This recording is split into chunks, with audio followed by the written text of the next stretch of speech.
the good news keeps rolling for Michigan football. Yeah, beat Penn State. And maybe we don't have Harbaugh news yet, but with Jim Harbaugh suspended for 3 games, Michigan can still land top-tier quarterback commits. Boom! Carter Smith from Fort Myers, Florida, has been rumored for the past couple of days, started trending with all the blog boy crystal balls, etc.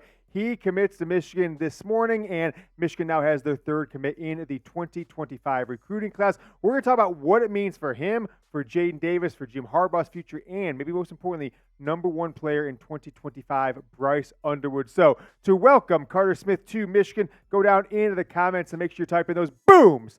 Let him know that when he sees his name on YouTube, this might be the first video that shows up, at least if he checks the next week too, that he's feeling love from Michigan football fans. Comment boom down below this video.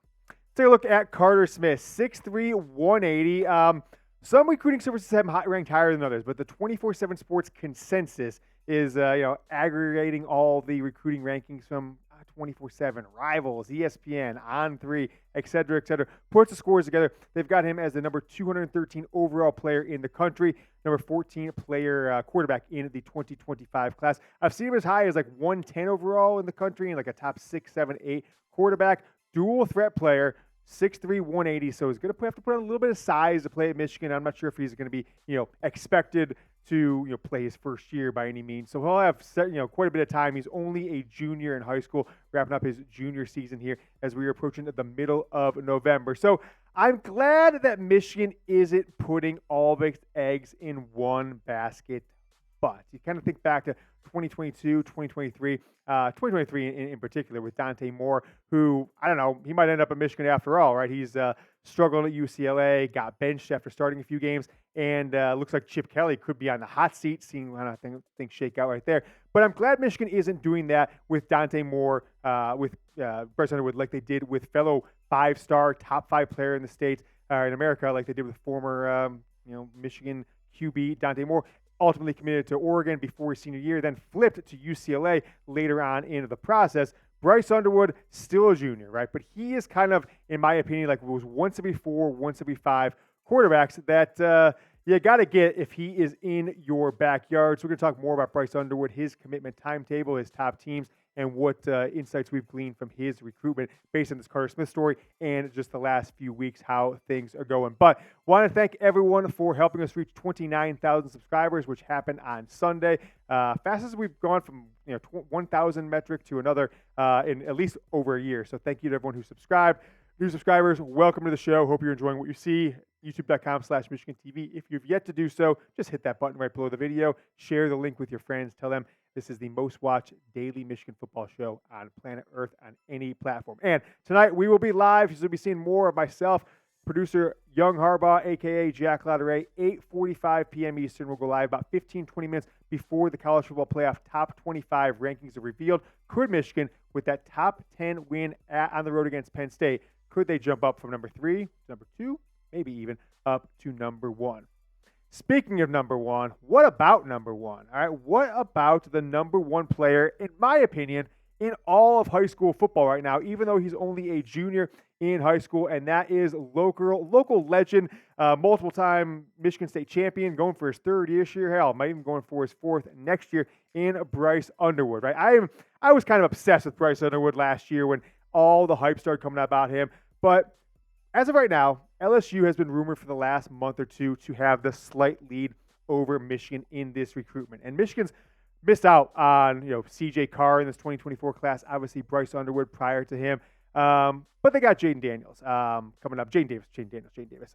Jayden Daniels is the LSU quarterback who is put up all kinds of eye-popping stats that his stats and his late Heisman push could end up being the difference, I think, in Bryce Underwood should he land at LSU. Brian Kelly coming in there for 2nd year, showing that, hey, I can take a quarterback that hadn't accomplished a ton, was at Arizona State with good stats, but not great, and turn him into a Heisman Trophy finalist, hell, maybe even a Heisman Trophy winner. We're going to talk more about Bryce Underwood here in a moment, but did want to tell you about Prize Picks, the sponsor of the Michigan Football Report. It's the easiest and fastest way to play daily fantasy sports. You just pick more or less on player stats to win up to 25 times your money. Here's why I love Prize Picks, right? Here are the reasons why I love Prize Picks. It's just you versus the numbers. You don't have to worry about any other players. You don't have to worry about setting a lineup, going match up against somebody else, having this game, or these expert players who prey on new players to platforms like the competitors of Prize Picks. You can mix and max sports. You can have some picks on the NFL, on the NBA, and college.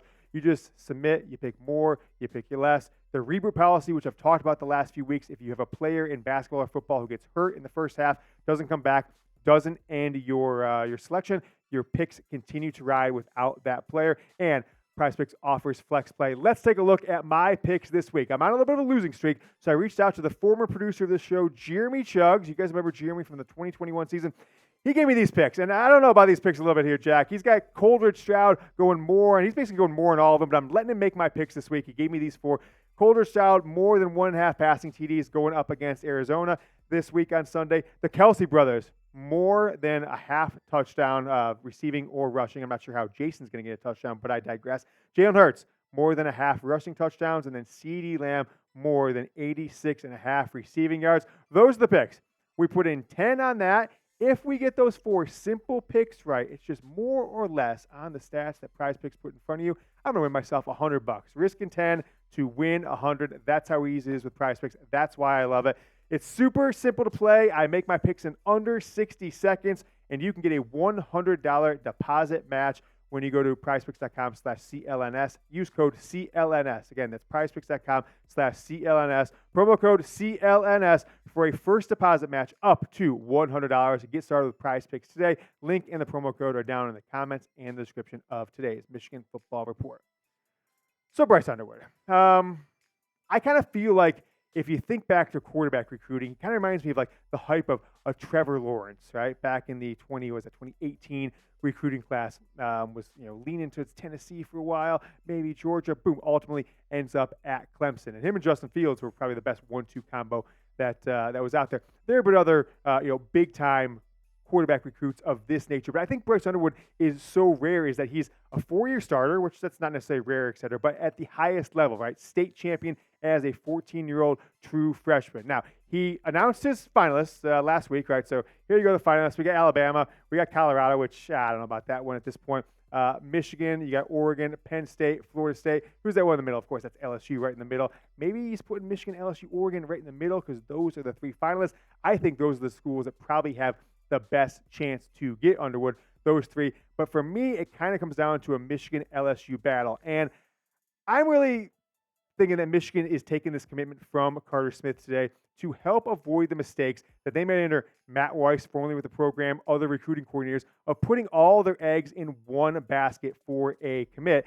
And they don't really have the luxury with Bryce Underwood, right? And if he was saying, hey, I am your guy, I'm coming, just wait till January 6th, certainly Michigan has plenty of time, right? The signing day for this class doesn't come for 13 and a half months right now, right? The early signing period, December of 2024, and then, the late signing period, the normal signing period, December of 2025, right? These are 2025 commits. Michigan already has their commit for the 2024 class in Jayden Davis. But after J.J. McCarthy, this quarterback depth chart is pretty much non-existent, right? So Michigan is prepared, I think, to take two quarterbacks in this class. You got Smith now. You're going to wait for Bryce Underwood. You're going to continue to recruit him at the highest level. As I said, QB depth after JJ. So JJ and Carter Smith and Bryce Underwood, they're never going to be on a college campus together, even if JJ comes back for 2024, which is looking ever less likely as the days go by. But if he does, okay, cool. He's the starting quarterback next year. That's absolutely the best case scenario for Michigan, meaning they don't have to go into the transfer portal super hard this offseason. J.J. McCarthy can be the starting quarterback next year. You can have Jayden Davis there as a true freshman. Maybe you bring in more of a backup or a third, fourth, fifth-year guy that isn't expecting to start as some quarterback depth. Davis can get some reps early on. And then Bryce Underwood, Carter Smith, a player like that could enroll early in January of 2025 and have a true battle with Davis and themselves going into spring football of 2025 with no J.J. McCarthy or no transfer portal quarterback that is maybe returning after the 2024 season. So it's going to be interesting to see how things shake out with Bryce Underwood.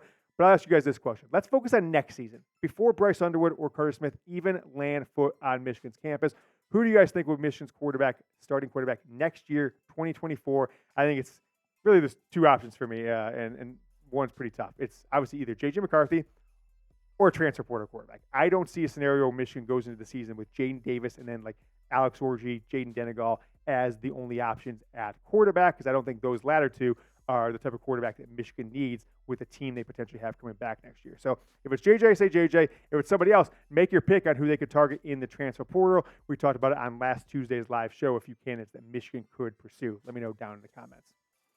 So this 2025 recruiting class, you got 3 commits now. Again, this is November of their junior year. This class will really start to pick up February, March, April of this coming spring after the 2024 class signs on the line, which is dotted in December, and then February for those two National Signing Days. 3rd commit overall. Michigan's got the 12th ranked class in 2025, which really means nothing at this point. That very vaunted 2024 class, which 7-8 months ago, March, April, was the number 1 class in 2024. It's dropped considerably as more classes, other teams have gotten higher ranked recruits, and Michigan hasn't kept up the pace they had coming off of the Jayden Davis commitment back. I think it was March 31st. I think if my memory serves me correctly. So not swinging for the fences with top 1, 2, 3, 4 recruiting classes as of right now. I think there's a couple reasons for that. Continuous question marks about Jim Harbaugh's future, whether it's getting fired because of what's going on with Connor Stalions or going to the NFL, things like that, maybe even being suspended next year, and then not being a force with paying players out of high school, not playing the recruiting NIL game, but actually, this year is a testament to it, maybe playing the existing player NIL game as good as anybody, the One More Year Fund, Blake Corum, Zach Sinter, and others. You might see it next year, right? You could see a scenario where maybe somebody comes through and they raise $2, $3, $4 million to see Donovan Edwards, J.J. McCarthy, and others continue on with Michigan in 2024 like they did this past year. I'm certainly expecting that to be in the cards for the folks running Michigan's NIL fund. So the news wrap up one more time. 2025 4-star dual threat, right? He can run, he can throw out of Florida, Fort Myers, Florida. I'm always a little bit nervous when you get those Southern guys committing in this early their junior year that they're going to look around, et cetera, in the future. But for now, Carter Smith, and I don't have any reason to doubt that he is fully committed to Michigan. He is your first quarterback commit in 2025. Michigan potentially would take 2. Would if it's Bryce Underwood. Might even if there's other quarterbacks, which there are quite a few out there that Michigan's in on in the 4-star or even 5-star range. So just one more time for you guys. When Carter Smith watches this video, heck with Bryce Underwood for now, right? Let's celebrate Carter Smith for today. Give me a boom down in the comments. And reminder, we're only about, 6 hours or so away. 8:45 p.m. Eastern. We will be live for about 90 minutes. College football top 25 and the latest on Jim Harbaugh's court case coming up on Friday. What we expect, what it means for the future of this program, including will he be on the sidelines next Saturday against Ohio State. So I see you guys tonight live. Go Blue.